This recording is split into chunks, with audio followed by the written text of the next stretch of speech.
Vraiment heureux d'être ici chaque année pour cette journée de fraternité. Et nous sommes heureux de voir des frères et sœurs qui viennent de partout, même plus loin, pour qu'ensemble nous puissions nous entretenir sur la parole de Dieu. C'est grâce à Dieu et à l'effort de l'Assemblée de Montréal, l'Église du Christ de Montréal, que nous venons chaque année. Et je remercie tous les frères et sœurs qui sont là depuis des années. Et nous remercions Jean pour cette initiative parce que ça nous rapproche. C'est vraiment très, très utile pour nos foi parce que c'est cela qui est en jeu. Nous voulons rester dans la foi parce que Jésus a dit: lorsque le Fils de l'homme reviendra sur terre, trouvera-t-il la foi? Est-ce que je serai dans la foi? Bien sûr, peut-être que je vais quitter ce monde avant son retour, mais qui sait, parce qu'il revient bientôt. Donc, le sujet qui m'a été assigné, je l'ai regardé plusieurs fois et j'ai essayé d'écrire quelques mots. J'ai examiné la parole de Dieu comme nous avons l'habitude de faire tous. Et je veux vous partager ce que Dieu a mis dans mon cœur. D'abord, je vous remercie de m'écouter. Je vous demande seulement d'être patient et d'essayer de prendre quelque chose dans toutes ces paroles qui vont être dites ici. C'est une grande responsabilité d'annoncer la bonne nouvelle, parce que c'est de cela qu'il s'agit. La bonne nouvelle, l'évangile, c'est toujours la bonne nouvelle. Ça, c'est la première partie. Quoi qu'il arrive, nous sommes déjà dans l'église, nous sommes membres, nous avons été ajoutés, mais parfois nous nous adressons à ceux qui ne savent complètement rien de Dieu, même qui n'ont jamais entendu. Mais l'évangile, c'est toujours la bonne nouvelle, parce que elle vient de Dieu. Alors, pourquoi c'est une grande responsabilité? Je crois que les frères qui ont parlé devant moi l'ont déjà dit. Parler de la bonne nouvelle, porter la bonne nouvelle, c'est une grande responsabilité. Parce que on peut fausser le message. D'ailleurs, les apôtres disent: si quelqu'un vient vous prêcher un autre Jésus que celui que nous avons prêché, ou si vous recevez un autre esprit que celui que vous avez reçu, ou un autre évangile que celui que vous avez embrassé, Paul dit: vous le supportez bien. C'est-à-dire, la tendance, selon Paul, inspirée par le Saint-Esprit aux chrétiens, c'est d'embrasser ce qui est faux, le message qui n'est pas le vrai. Alors, nous devons examiner les Écritures, nous devons faire attention, nous devons être vigilants. C'est pour cela que d'ailleurs nous sommes ici, pour nous édifier, pour essayer d'examiner. Alors, l'évangile, c'est toujours la bonne nouvelle. Parce que c'est l'évangile de Christ, c'est l'évangile de Jésus-Christ. C'est la bonne nouvelle qui nous est venue des cieux, annoncée par les anges. Donc c'est une bonne nouvelle. Toujours, ça restera comme ça, jusqu'à son retour. Le premier texte que j'ai lu, c'est dans 2 Corinthiens 11. Alors, dans Jean 3,16, nous avons le message.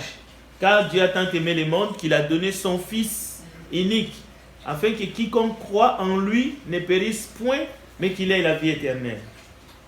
Et Jean continue: Dieu en effet n'a pas envoyé son Fils dans le monde pour qu'il juge le monde, mais pour que le monde soit sauvé par lui. Celui qui croit en lui n'est point jugé. Mais celui qui ne croit pas est déjà jugé. Parce qu'il n'a pas cru au nom du Fils unique de Dieu. Et ce jugement, c'est que la lumière étant venue dans le monde, les hommes ont préféré les ténèbres à la lumière. Au verset 35, le Père aime le Fils et il a remis toutes choses entre ses mains. Celui qui croit au Fils a la vie éternelle. Celui qui ne croit pas au Fils ne verra point la vie, mais la colère de Dieu demeure sur lui. Le danger ici, c'est de remplacer celui ou quiconque, dans Jean 3,16, par les noms peut-être de votre voisin ou de quelqu'un, membre de votre famille. Là, ça devient un danger. Mais le message est clair. Le message, c'est la bonne nouvelle.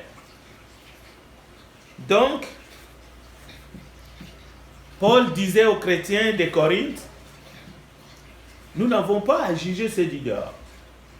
C'est-à-dire, si vous apportez l'évangile pour aller l'annoncer à tant que la bonne nouvelle, ce n'est pas un jugement. Parce que Jésus lui-même n'est pas venu pour juger. Il est venu pour sauver. Donc, c'est la bonne nouvelle.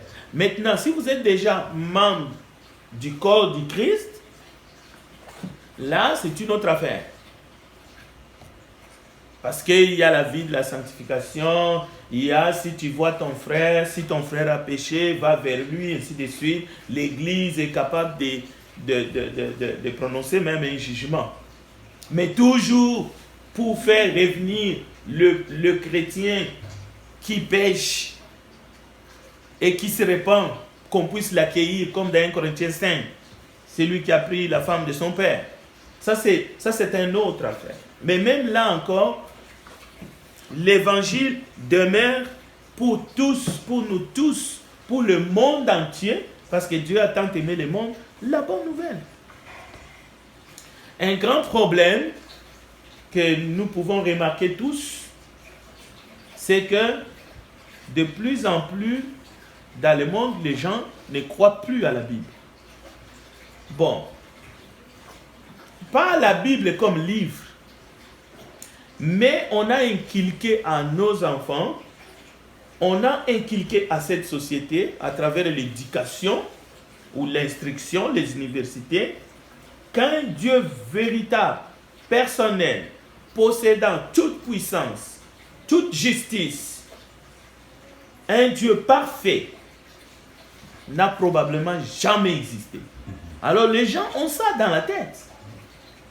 Lorsque nous venons avec la prédication de la bonne nouvelle, depuis des décennies, on les a bombardés et il y en a, même qui sont dans les églises locales, ils écoutent une prédication, ils arrivent à des conclusions, ça c'est des métaphores, c'est-à-dire ce sont juste des enseignements pour essayer de parler d'un amour de Dieu aussi grand, mais est-ce que ce Dieu-là existe réellement? Donc c'est ça les problèmes. Mais nous devons insister que cette bonne nouvelle, qui n'est pas une bonne nouvelle qui est venue des hommes, fabriquée ici bas sur terre, cette bonne nouvelle vient du ciel. La bonne nouvelle, c'est que le salut est en Jésus-Christ. Et ce salut est à la portée de quiconque, sans exclusion. Le salut comporte le pardon des péchés, la grâce de Dieu, la justice de Dieu, le bonheur avec Dieu pour l'éternité. C'est pour cela qu'il y en a qui appellent ça l'évangile éternel, et avec raison.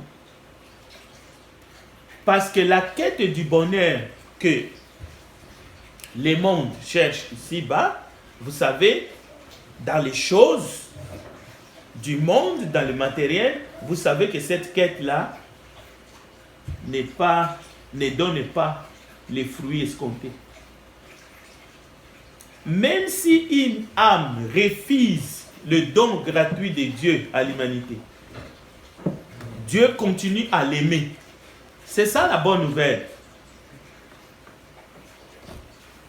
C'est ça la bonne nouvelle qui nous est venue du ciel, qui se trouve en Jésus. Il suffit de lire par exemple les béatitudes. Matthieu 5, versets 1 à 12. Heureux les pauvres en esprit, heureux ceux qui ont faim. Ça, c'est la bonne nouvelle. La bonne nouvelle, c'est Jésus-Christ est venu pour nous sauver de nos péchés. Les bergers étaient étonnés. Des êtres qui ne sont pas des êtres humains sont venus du ciel parce qu'un enfant est né et ils ont annoncé la bonne nouvelle. Une grande joie pour tout le peuple, puisque ce sauveur a apporté la paix, mais la vraie paix sur terre aux hommes qu'il aime. Alors pour comprendre cet évangile qui est la bonne nouvelle, j'ai eu l'idée, le courage de vous présenter cela sous forme de parabole de Christ, qui est la parabole, en tout cas la plus connue, la parabole du fils prodigue. Jésus dit encore, un homme avait 2 fils. Le plus jeune dit à son père, « Père, donne-moi la part d'héritage qui me revient. » Et le père fit le partage de ses biens. Peu de jours après, le plus jeune rassembla tout ce qu'il avait et partit pour un pays lointain, où il gaspilla sa fortune en menant une vie de désordre. Quand il eut tout dépensé, une grande famine survint dans cette région et il commença à se trouver dans la misère. Il alla s'embaucher chez un homme du pays qu'il envoya dans ses champs, garder les porcs. Il aurait bien voulu se remplir le ventre avec les gousses que mangeaient les porcs, mais personne ne lui en donnait rien. Alors il réfléchit. Tant d'ouvriers chez mon père ont du pain en abondance, et moi ici je meurs de faim. Je vais retourner chez mon père, je lui dirai, Père, j'ai péché contre le ciel et contre toi, je ne mérite plus d'être appelé ton fils. Prends-moi comme l'un de tes ouvriers. Il partit donc pour aller chez son père. Comme il était encore loin, son père l'aperçut et fit saisi de pitié. Il courut, se jetait à son cou et le couvrit de baisers. Le fils lui dit, Père, j'ai péché contre le ciel et contre toi, je ne mérite plus d'être appelé ton fils. Mais le père dit à ses domestiques, vite, apportez le plus beau vêtement pour l'habiller, mettez-lui une bague au doigt et des sandales aux pieds, allez chercher les veaux gras, tuez-le, mangeons et festoyons. Car mon fils qui voilà était mort et il est revenu à la vie, il était perdu et il est retrouvé et ils commencèrent la fête. Alors, nous verrons la réaction du fils aîné. C'est la parabole la plus émouvante de tout l'évangile. Le fils prodigue. On peut même dire que l'une des paraboles les plus connues de Jésus. Parabole d'un fils perdu. Jésus voulait que les humains, en écoutant cette parabole, en lisant, puissent s'accrocher à Dieu, découvrir davantage le visage paternel, l'amour inconditionnel pour le salut de tous. Découvrir vraiment qui est Dieu, le visage paternel, Dieu dans tout son amour.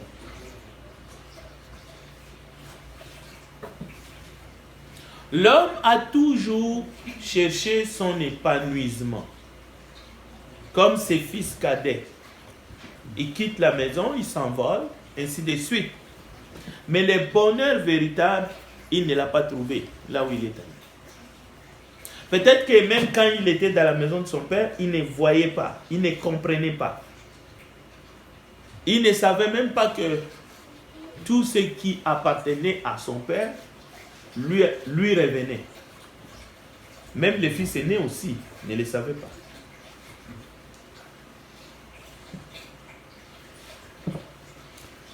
Le père n'a jamais renié ses fils alors qu'il est parti, alors qu'il a pris. Ce n'est même pas le courage.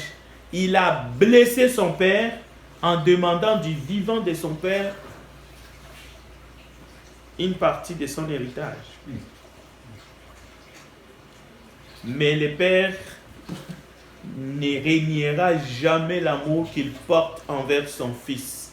Alors qu'il était loin, alors qu'il ne le voyait plus, alors qu'il ne savait pas qu'est-ce qui se passait réellement avec ses fils, le Père était là, il attendait.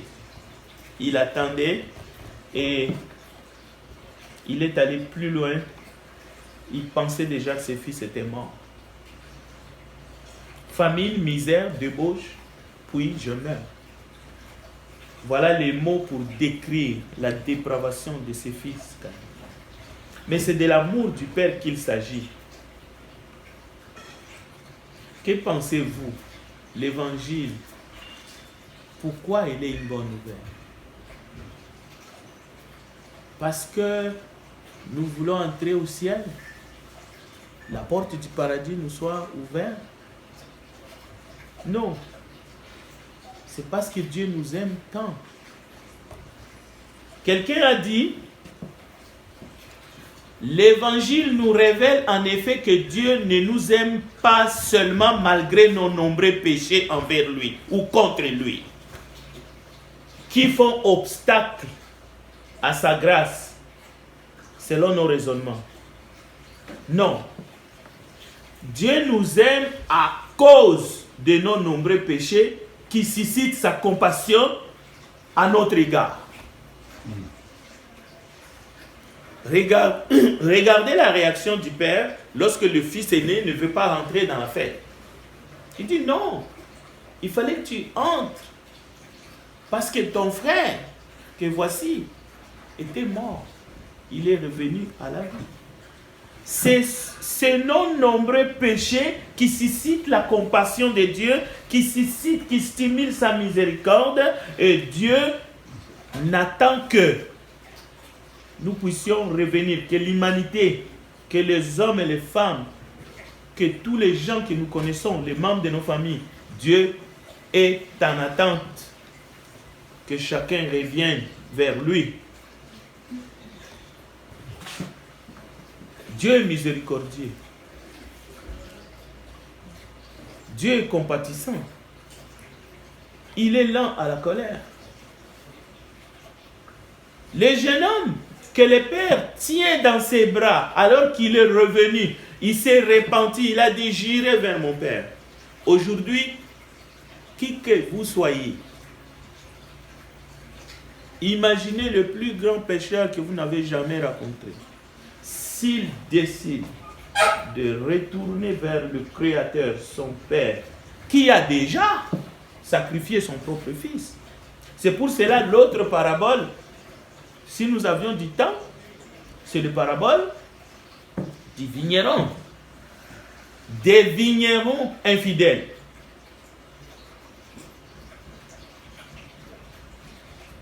Le propriétaire envoie un serviteur aller me chercher des fruits dans ma vigne.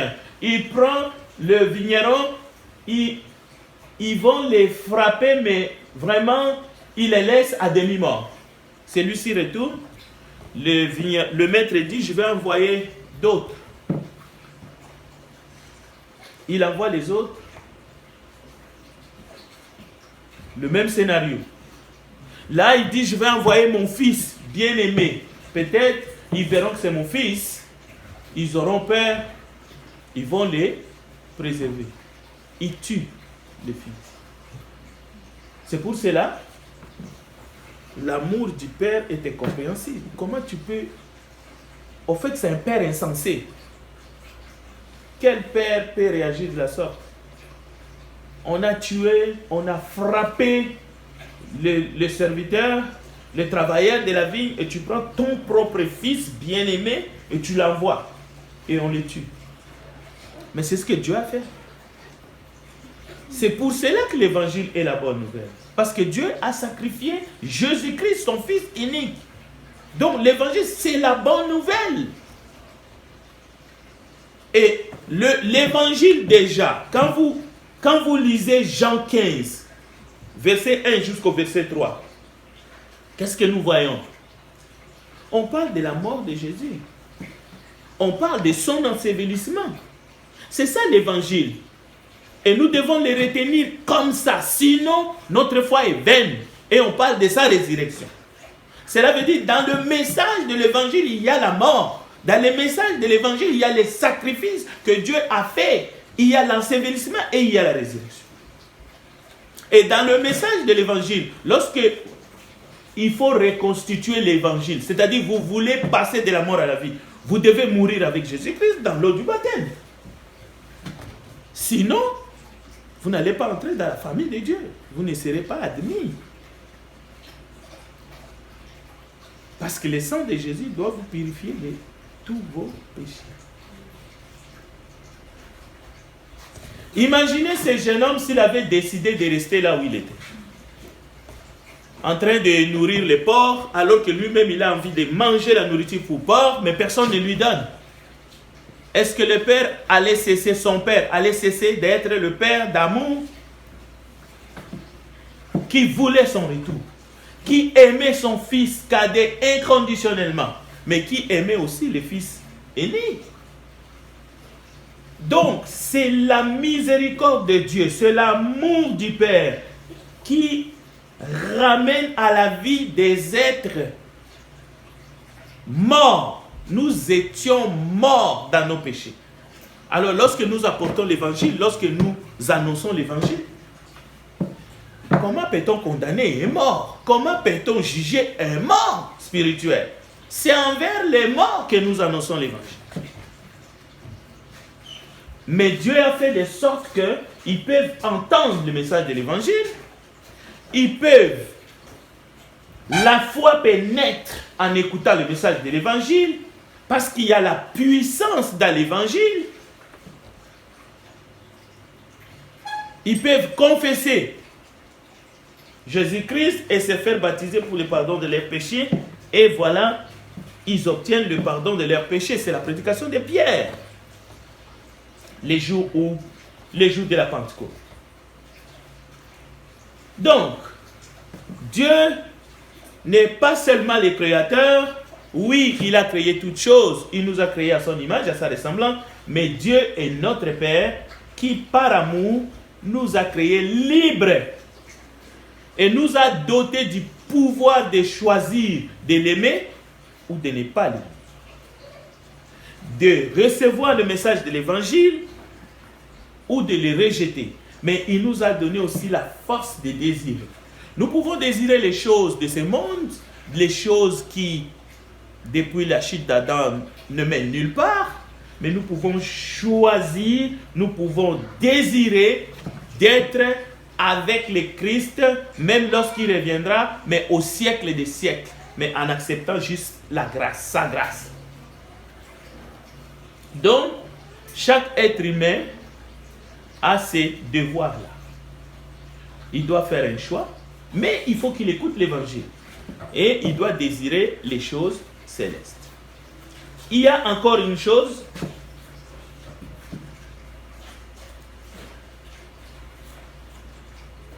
Le Père céleste, il nous a démontré, malgré qu'il est le Dieu de la justice, c'est pour cela le jugement de Dieu n'est pas à confondre avec le jugement des hommes. Lorsque Dieu juge, nous verrons les textes, son jugement est juste. C'est la bonne nouvelle. Mais par contre, c'est la miséricorde qui triomphe du jugement. Oui, la justice de Dieu est parfaite. Mais le Saint-Esprit qui a inspiré les apôtres, qui ont écrit la Bible, nous démontre A plus B, c'est la miséricorde qui triomphe du jugement. Sinon, tous les plans de la rédemption, nous n'allons même pas les comprendre ni les saisir. Mais juste, retenez que c'est la miséricorde de Dieu qui triomphe du jugement. C'est-à-dire des êtres condamnés, nous méritions tous d'être condamnés éternellement. Et Dieu serait juste, amour en même temps. Mais nous avons obtenu miséricorde. il nous a fait grâce sur grâce. Nous n'avons pas mérité ça. Alors c'est la même chose avec celui qui n'est pas encore membre de l'Église. C'est avec ces regards-là que nous devons voir les gens. Mais cela ne nous empêche pas de dire l'évangile, de dire le message de l'évangile. Parce que le message de l'évangile, c'est la mort de Jésus. C'est la mort de Jésus. Son ensevelissement et sa résurrection. Lui qui n'a pas péché. Lorsque quelqu'un comprend que le Christ, le Fils de Dieu, est mort pour moi, pour mes péchés, alors qu'il ne les méritait pas, mais moi je les méritais, c'est le début de la repentance. On se repent de ses propres péchés. Et on travaille pour obéir à l'évangile, pour marcher avec Dieu. C'est vrai, ce n'est pas facile, parce qu'il y a la guerre entre la chair et l'esprit, Galates chapitre 5. Mais Dieu est là pour nous aider, pour nous qui sommes membres de l'Église, membres du corps de Christ. Pourquoi l'évangile est une bonne nouvelle? Et le restera. Parce que la grâce de Dieu a été manifestée. Parce que les jugements de Dieu, c'est le juste jugement d'un Dieu parfait.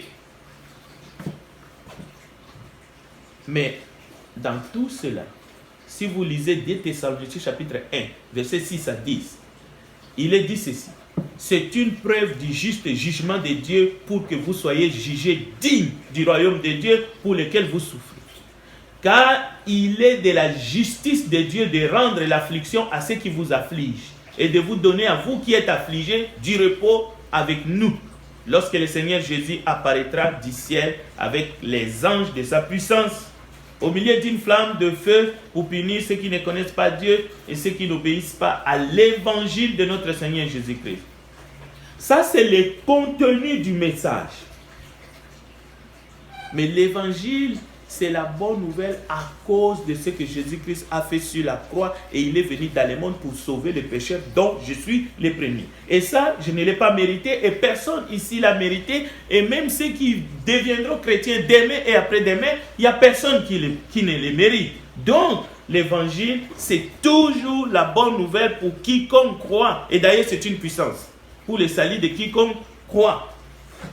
Et la miséricorde de Dieu durera toujours, même à perpétuité. Donc, nous n'avons qu'à transmettre ce message à ceux qui ne sont pas encore en Christ, mais que Dieu continue à aimer. Et Dieu va les aimer jusqu'au bout. Jésus lui-même, dans Jean 13, la Bible dit qu'il aima les siens jusqu'au bout. C'est alors qu'il a enlevé sa tunique et il les a lavés les pieds. Cette vérité est pour tous. Ce n'est pas seulement pour nous et pas pour les autres. Donc, chers bien-aimés, chers frères et sœurs, je vais terminer parce que j'ai regardé le monde ancien. Noé, c'était un prédicateur. Il a prêché pendant plusieurs années. Avant le déluge, Dieu était en train de manifester son amour envers les hommes du monde ancien. Noé n'était pas en guerre, en conflit avec les gens de son époque. La Bible nous le présente comme un homme juste. Mais il a reçu une mission et il a reçu le message de Dieu qu'il a prêché. Un prédicateur de la justice, il a fait le travail que Dieu lui a enseigné. Parfois, nous sommes frustrés parce que les gens n'écoutent pas ou n'écoutent plus. Non, ce n'est pas notre problème. Notre rôle, c'est de prêcher l'évangile, d'aimer les gens comme nous l'avons entendu. Amen. Abraham, la même chose. Abraham a intercédé pour Sodome et Gomorrhe. Il a fait ce qu'il a fait. Il a même dit, je vais encore dire quelque chose. éternel. Ne me tiens pas rigueur. S'il a dit juste, vas-tu détruire la ville? Ces émotions-là que nous avons sont réelles. Pour nous, lorsque Dieu exerce son jugement, c'est normal parce que nous sommes des humains. Mais nous n'allons pas aller parce qu'Abraham ne l'a pas fait, Noé ne l'a pas fait. Pensez, Dieu est en train de faire quelque chose de mauvais. Une mauvaise chose ou quelque chose du mal. Non. Ces jugements, nous les comprendrons peut-être le jour que nous serons là-haut. Mais la parole que nous avons nous donne juste des indices. Moïse, qu'est-ce que Moïse n'a pas fait? Moïse a dit, vous avez sorti ces peuples de l'Égypte pour venir les massacrer dans le désert. Tu le pardonnes, sinon enlève mon nom dans le livre des vies. C'est comme ça que Moïse a parlé avec Dieu. Avec qui il parlait comme son ami d'ailleurs. Mais qu'est-ce que Dieu lui a dit? Celui qui pêche contre moi, c'est celui-là que j'enlèverai son nom dans le livre. Mais Moïse nous montre l'exemple. Qu'est-ce que Moïse fait? Il intercède. Voilà notre rôle dans ce monde. Parce que nous avons l'évangile qui est la bonne nouvelle pour quiconque. Notre rôle, c'est d'intercéder. C'est de demander toujours la grâce de Dieu pour ceux qui sont perdus. Nous ne devons pas prêcher l'évangile avec l'attitude du fils aîné. Voilà tant d'années que je suis, je te sers. Tu ne m'as jamais donné un chevreau pour que je puisse faire la fête avec mes amis. Mais c'est lui-là, ton fils, qui a gaspillé tes biens avec les prostituées. Pour lui, tu as tué un vogre. Non. Non. Mais Abraham, il a intercédé pour les coupables. Et Dieu cherche des intercesseurs, des hommes et des femmes qui se mettent dans la brèche pour qu'ils puissent. Jonas, il a résisté. Mais lorsqu'il est allé, toute la ville s'est repentie. Il a fui devant Dieu. Mais toute la ville s'est repentie. Donc, je pense que nous avons un message qui est l'évangile de paix, l'évangile que Dieu nous a donné. C'est Christ qui a fait le travail. Lui, il a fait le boulot. Il a tout fait. Il a dit tout est accompli. Maintenant, toi et moi, nous avons la grande mission d'apporter cette bonne nouvelle au monde que Dieu aime, que Dieu chérit. Parce que si Dieu n'avait pas tant aimé le monde, Jésus ne serait pas mort. Mais Jésus est mort réellement pour les péchés du monde, y compris les péchés de nous. Voilà ce que Dieu a mis dans mon cœur. Prions pour que Dieu nous aide, déjà nous-mêmes, à comprendre ce message d'amour, cette bonne nouvelle, et à transmettre cela, à faire le travail de notre Seigneur qui nous a sauvés de nos péchés. Amen. Amen. Prions. Terminons par une prière. Notre Père, nous te bénissons. Merci d'avoir pensé à nous au point d'envoyer Jésus pour venir nous sauver de nos péchés. Bénis ta parole, bénis l'Église, bénis tous les frères et sœurs réunis en ces lieux, en cette journée de fraternité, afin que nous soyons des outils pour la gloire de ton nom. Que ton esprit nous anime et que nous n'ayons pas honte de témoigner celui qui est mort et qui est ressuscité pour nous racheter de nos péchés. Nous te remercions pour ta parole. Merci pour ta présence. Merci parce que tu nous aimes et que tu nous pardonnes de nos péchés. Au nom de Jésus-Christ, nous avons ainsi prié. Amen. Amen. Merci. Que Dieu vous bénisse.